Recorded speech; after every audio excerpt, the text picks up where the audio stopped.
Hello everyone, welcome to the Commerce GRF Adda platform. So this is Soumya here and I have qualified UGC NET GRF with 99.29 percentile in Commerce category. तो चलिए आज का session start करते हैं और आज का section भी आपका जो है उतना ही इम्पोर्टेंट है जितना आप प्रीवियस लेक्चर्स में मैं आपको जो करा चुकी हूँ। तो प्रीवियस लेक्चर जिन्होंने मेरे देखे नहीं है वो जाके देख सकते हैं, बहुत ही इंपॉर्टेंट चीज़ें मैंने आपको वहाँ पे बताई हैं। और कोशिश करिए कि आपको सिर्फ एग्जाम के पॉइंट ऑफ व्यू से पढ़ाऊँ, एक्स्ट्रा एक्स्ट्रा जो चीज़ें हैं वो छोड़ के जो मेन इंपॉर्टेंट टॉपिक है वो आपको पढ़ाया जाए। तो चलिए आज का सेशन स्टार्ट करते हैं और सेशन स्टार्ट करने से पहले दो चीज़ें जो मैं हमेशा आपको बोलती हूँ। पहली चीज़ें, कम पढ़िए लेकिन अच्छे से पढ़िए। ये नहीं कि आपने एक 4-5 घंटे की एकदम से वीडियो देख ली और फिर आपको कुछ आया ही नहीं। ठीक है, चाहे 15 मिनट की वीडियो देखिए, चाहे 15 मिनट पढ़िए, पर उस टॉपिक को अच्छे से पढ़िए। दूसरी चीज, कीवर्ड्स के थ्रू कोशिश करिए क्वेश्चन को नोट्स बनाने की, क्वेश्चन को सॉल्व करने के लिए। ये दो बहुत ही बेस्ट तरीके हैं, मेरा खुद का पर्सनल टिप है आपके लिए, क्योंकि मैंने भी इसी तरीके से जो है वो अपनी पढ़ाई की है। तो ये बेस्ट तरीका है कोई भी क्वेश्चन को सॉल्व करने का या कोई भी एग्जाम को क्लियर करने का। तो चलिए आज का सेशन स्टार्ट करते हैं। तो आज का सेशन है आपका कंप्यूटर प्रोटेक्शन एक्ट के बारे में। Most important topic, previous year में क्वेश्चन सेम यहाँ पे आपको देखने को मिला था। कौन सा क्वेश्चन देखने को मिला था वो भी आपको यहाँ पे मैं दिखा देती हूँ, कौन सा क्वेश्चन आपको यहाँ पे जो है वो देखने को मिला था। चलिए, तो आपको as it is same question जो देखने को मिला था वो है आपका कि कंज्यूमर प्रोटेक्शन एक्ट की डेट पूछी गई थी। सेम क्वेश्चन था कि कंज्यूमर प्रोटेक्शन एक्ट जो है वो इनेक्ट कब हुआ था या फोर्स कब हुआ था, कम इनटू द फोर्स। ठीक है, उसका ऑप्शन थे आपके, कई सारे ऑप्शन थे और आपका जो आंसर था वो था 24 दिसंबर 1986। Same as it is question है, आप जाके चेक कर सकते हैं, कॉमर्स का पेपर दिसंबर 2024। ठीक है, तो यहाँ पे आपका आंसर था और ये इसमें कोई समझने की बात नहीं थी, इसमें सिर्फ रटना था क्योंकि ये फैक्चुअल बेस्ड पे क्वेश्चन था। तो सबसे पहले जो आपका कंज्यूमर प्रोटेक्शन बिल है 1986 का, वो पास्ड हुआ था by both the houses of parliament. ठीक है, लेकिन इसको असेंट कब दिया प्रेसिडेंट ने? 24 दिसंबर 1986 में। ये आपको याद करना है। फिर आपको नेक्स्ट पॉइंट याद करना है। पहली बात तो कंज्यूमर प्रोटेक्शन एक्ट जो है वो क्यों बनाया था, मेन मोटिव क्या है आपका कंज्यूमर प्रोटेक्शन एक्ट बनाने का? मेन मोटिव आपका ये है, ये एक्ट इसीलिए बनाया था ताकि जो कंज्यूमर के इंटरेस्ट है या जो कंज्यूमर है उनको एक्सप्लॉटेशन से बचा सके। कंज्यूमर का प्रोटेक्शन जो है वही मेन मोटिव था आपका कंज्यूमर प्रोटेक्शन एक्ट का। ठीक है, to protect the interest of, यहाँ पे कीवर्ड है आपका protect the interest of consumers. ठीक है, फिर आपका नेक्स्ट, इसको रिप्लेस कर दिया गया था, बिल्कुल इसको रिप्लेस करा गया है। It was replaced by the consumer protection act 2019। ये आपका नया वाला है। ठीक है, तो ये तीन पॉइंट्स आपके लिए बहुत ज्यादा इंपॉर्टेंट है और ये इसलिए बनाया गया था ताकि जो है कंज्यूमर्स के जो ग्रीवांसेस है, कंज्यूमर की जो प्रॉब्लम है उसको जो है वो सॉल्व किया जाए या सेटलमेंट किया जाए। इसीलिए ये आपका कंज्यूमर प्रोटेक्शन बिल जो आया था।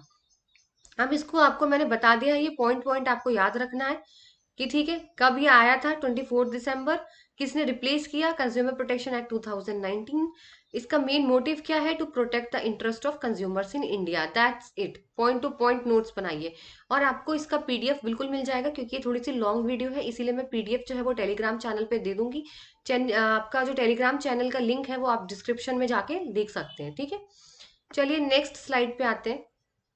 नेक्स्ट है आपके लिए बहुत ही सुंदर सा चार्ट लेकर आई हूँ यहाँ पे, बहुत ही अच्छा चार्ट है और मुझे लगता है चार्ट्स के थ्रू जो पढ़ता है उसके दिमाग में बहुत जल्दी सेट होता है। ठीक है, जो पैराग्राफ से पढ़ता है बोरिंग नहीं होते, पढ़ने में भी अच्छा लगता है और हमारे जो माइंड है उसमें सेट भी हो जाता है। तो यहाँ पर आपके सबसे पहले है right to be informed, right to healthy environment, right to address, right to consumer education, right to basic needs, right to heard, right to choose और राइट टू सेफ्टी। ये आपके कंज्यूमर राइट्स है। आपसे क्वेश्चन किस तरीके से पूछा जाएगा? तो क्वेश्चन आपसे इस तरीके से पूछा जाएगा, आपको चार ऑप्शन दे दिए जाएंगे, बोला जाएगा which of the following is not the consumer rights, not the type of consumer rights, कौन सा नहीं है। तो अगर आपने ये पढ़ा, ये थोड़ा सा एक्स्ट्रा है, देखिए, right to choose, right to be heard, right to informed और राइट टू कंज्यूमर एजुकेशन और राइट टू सेफ्टी। एक, दो, तीन, चार और पांच, यही सिर्फ आपको देखने को पांच और छह, ये 6 पॉइंट सिर्फ आपको देखने को मिलेंगे। कोई भी बुक लगा लीजिए, कोई भी आप यूट्यूब चैनल पे देख लीजिएगा, लेकिन मैं आपके लिए एक्स्ट्रा चार्ट लेके आई हूँ कि अगर आपको कहीं भी दिख जाए राइट टू हेल्दी इन्वायरमेंट और राइट टू बेसिक नीड्स, ये दो एक्स्ट्रा है। ये जो 2 पॉइंट आप देख रहे हो ये एक्स्ट्रा है। ठीक है, राइट टू बेसिक नीड्स और राइट टू हेल्दी इन्वायरमेंट। अगर ये ऑप्शन में होते हैं और कोई ऑप्शन होता है तो आप इस पे टिक जरूर लगाइएगा। कहीं ऐसा ना हो कि हमने तो राइट टू हेल्दी इन्वायरमेंट तो पढ़ा ही नहीं, तो ये कंज्यूमर के राइट्स नहीं होते। ये दो एक्स्ट्रा है, इसलिए इनको जरूर दिमाग में बैठा लीजिए। एक राइट टू बेसिक नीड्स और एक राइट टू हेल्दी इन्वायरमेंट। चलिए हम इनके बारे में थोड़ा सा डिटेल में पढ़ लेते हैं कि एग्जैक्टली इनमें क्या बोला गया है। ठीक है, जूम कर लेते हैं थोड़ा सा।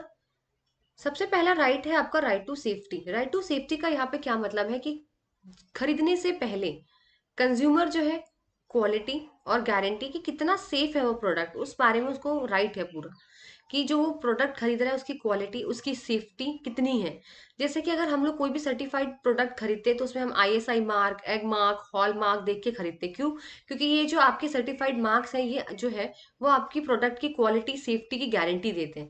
इसीलिए हम लोग गोल्ड खरीदते हैं तो हम कहते हैं हम हॉल मार्क का ही खरीदेंगे। क्यों? रीजन यही है इसका, क्योंकि वो हमें सेफ्टी प्रोवाइड कर रहा है। ठीक है, वो एक आपके पास एक निशानी है जिसे कहते हैं सेफ्टी है, कि आप वहां से खरीदो तो आपको सही प्रोडक्ट मिलेगा, वो प्रोडक्ट जेन्युइन है, रियल है और सेफ है।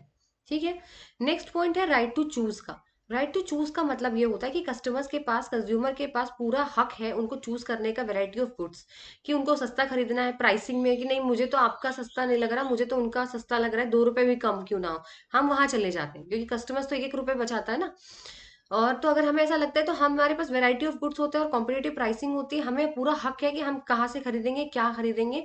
हम चाहे तो 1 रुपए का प्रोडक्ट खरीदेंगे, हमारे पे, हम पे हमारा हक है, कंज्यूमर का राइट है चूज करने का। ठीक है। फिर है राइट टू बी इन्फॉर्म्ड। देखिए पूरा हक होता है कस्टमर्स को, कंज्यूमर्स को, कि वो जब वो खरीद रहा है बायर, तो उसको प्रोडक्ट की सारी नेसेसरी डिटेल्स के बारे में पता हो, क्वालिटी के बारे में, सेफ्टी के बारे में, प्राइसिंग के बारे में, ताकि वो डिसीजन सही ले सके। देखिए अगर आपके सामने 4 प्रोडक्ट रख दिया जाएगा और आपको उसके बारे में ही नहीं बताया जाएगा तो आप वाइजली कैसे चूज करोगे कि कौन सा प्रोडक्ट आपके लिए सही है। इसीलिए अगर आपको जो सेलर है वो चारों चीजों के बारे में अच्छे से बता देगा तो आपको चूज करने में बहुत ज्यादा यहाँ पर प्रॉब्लम नहीं होगी और आप वाइजली चूज कर सकते हैं कि आपके लिए सही प्रोडक्ट कौन सा है। इसीलिए पूरा जो है राइट है कि उनको पूरे इन्फॉर्मेशन पता चले, कस्टमर को पूरे प्रोडक्ट के बारे में, एक एक चीज के बारे में उसे पता हो कि क्या एडवांटेज है प्रोडक्ट का, क्या डिसएडवांटेज है। फिर आता है आपका राइट टू कंज्यूमर एजुकेशन।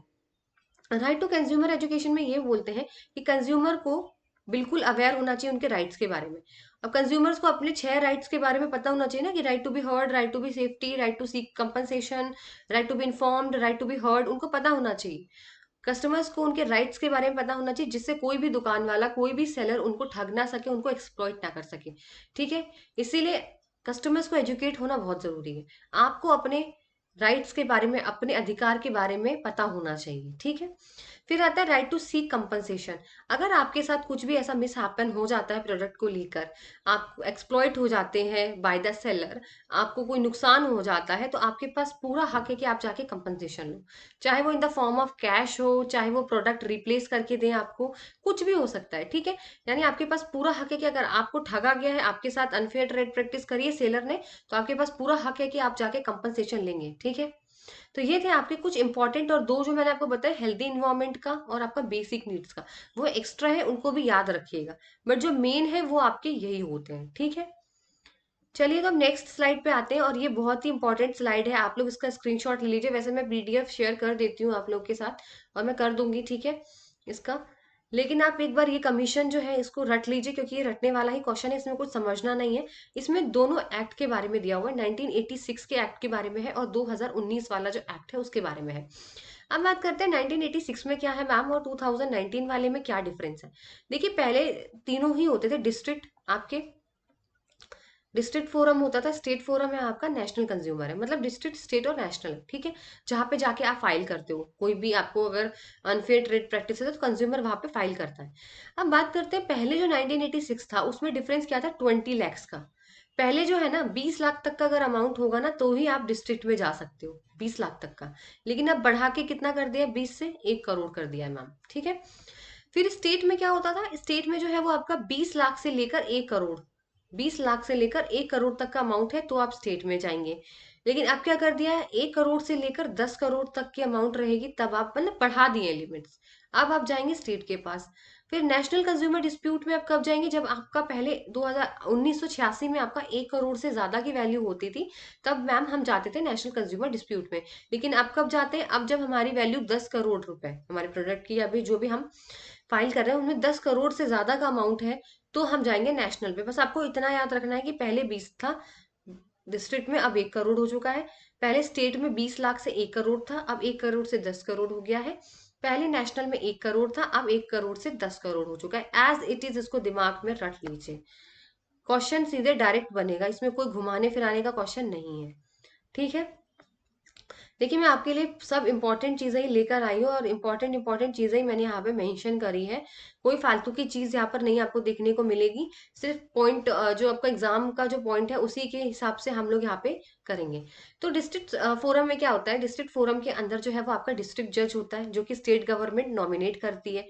मतलब प्रेसिडेंट कौन होता है या चेयरपर्सन कौन होता है डिस्ट्रिक्ट में, तो देखिए डिस्ट्रिक्ट है तो सिंपल सा डिस्ट्रिक्ट जज को ही लिया जाएगा। ठीक है, लेडी सोशल वर्कर होती है, बिल्कुल होती है, ये एक इंपॉर्टेंट पॉइंट है जो मैं आपको बताना चाहती हूँ। देखिए ब्लैक कलर से आप मेंशन है, ये बहुत इंपॉर्टेंट है। कभी कभी क्वेश्चन में आ जाता है क्या एक लेडी सोशल वर्कर होती है डिस्ट्रिक्ट फोरम में, तो बिल्कुल होती है। ठीक है, फिर बोला गया स्टेट कमीशन के बारे में। Let me zoom it. Now there is a state commission. तो स्टेट कमीशन में जो चेयरपर्सन होता है वो कौन होता है, वो हाई कोर्ट का जज होता है मैम, क्योंकि डिस्ट्रिक्ट में डिस्ट्रिक्ट जज का होता है, तो हाई कोर्ट में हाई कोर्ट का जज होगा। ठीक है, अपॉइंट कौन करेगा, स्टेट गवर्नमेंट करेगी। साथ में 2 मेंबर्स और होते हैं, ये याद रखिएगा, 2 मेंबर्स। कभी भी क्वेश्चन आए, एक लेडी सोशल वर्कर होती है, डिस्ट्रिक्ट है तो डिस्ट्रिक्ट जज होगा, स्टेट है तो स्टेट का हाई कोर्ट का जज होगा, जिसे स्टेट जो है गवर्नमेंट वो अपॉइंट करती है, जो आपका प्रेसिडेंट होगा या चेयरपर्सन होगा, प्लस 2 मेंबर्स। ये जरूर रखिएगा, क्योंकि बहुत सारे ऐसे क्वेश्चन आएंगे जिससे बोला जाएगा कि 3 मेंबर्स होते हैं। ठीक है, तो 3 मेंबर्स नहीं होंगे बेटा, एक्स्ट्रा जो होंगे वो 2 मेंबर्स ही रहते हैं तीनों में। ठीक है, अब बात करते हैं नेशनल में कौन आएगा मैम। तो अब देखिए दिमाग लगाइए इसमें भी, अगर जब डिस्ट्रिक्ट में डिस्ट्रिक्ट जज आया है एज अ प्रेसिडेंट, स्टेट है तो हाई कोर्ट आया, तो नेशनल सबसे ऊपर होता है, तो सुप्रीम कोर्ट सबसे ऊपर होती है। तो इसमें जो है वो सुप्रीम कोर्ट का जज जो है वो अपॉइंट किया जाता है, लेकिन इसको सेंट्रल गवर्नमेंट अपॉइंट करती है, ये याद रखिएगा। ठीक है, ये इसमें इंपॉर्टेंट पॉइंट था। अब आते हैं नेक्स्ट आपका यहाँ पे, ये भी बहुत इंपॉर्टेंट है। ठीक है, ये क्या इंपॉर्टेंट है, इसमें से क्वेश्चन कैसे बनता है, देखिए मैं साथ ही साथ आपको क्वेश्चन भी बताती चलती हूँ कि किस तरीके से बनता है। और मैं एमसीक्यूज लेकर आऊंगी, पहले कॉन्सेप्ट्स करिए, इसी के बेसिस पे जितने हो सकते हैं क्वेश्चंस मैं आपके लिए कंज्यूमर प्रोटेक्शन एक्ट के लेकर आऊंगी। ठीक है, तो यहाँ पे दिया हुआ है according to the section 24A। तो ये very important section, this is 24A of the consumer protection act. यहाँ पे बोला गया है कि कस्टमर्स को जो कंज्यूमर है विद इन 2 इयर्स उनको जो है वो कोर्ट में फाइल कर देना है। अगर उनके साथ कोई भी जो है अनफेयर ट्रेड प्रैक्टिसेस हुई है, उनके साथ अगर कुछ भी मिस हैपनिंग हुआ है, कोई भी इंजरी हुई है, ग्रीवियस हर्ट हुए हैं, कुछ भी हुआ है, बाय द सप्लायर्स एक्सप्लॉइटेशन हुआ है, तो वो 2 साल के अंदर अंदर उनको फाइल कर देना है। ठीक है, अगर 2 साल के अंदर नहीं करा फिर वो नहीं कर पाएंगे फाइल।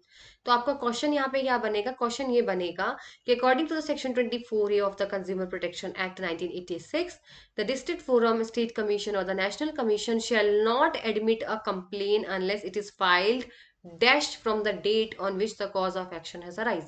आपके पास ऑप्शन आ जाएंगे 4 ईयर, 3 ईयर, 1 ईयर और 2 ईयर।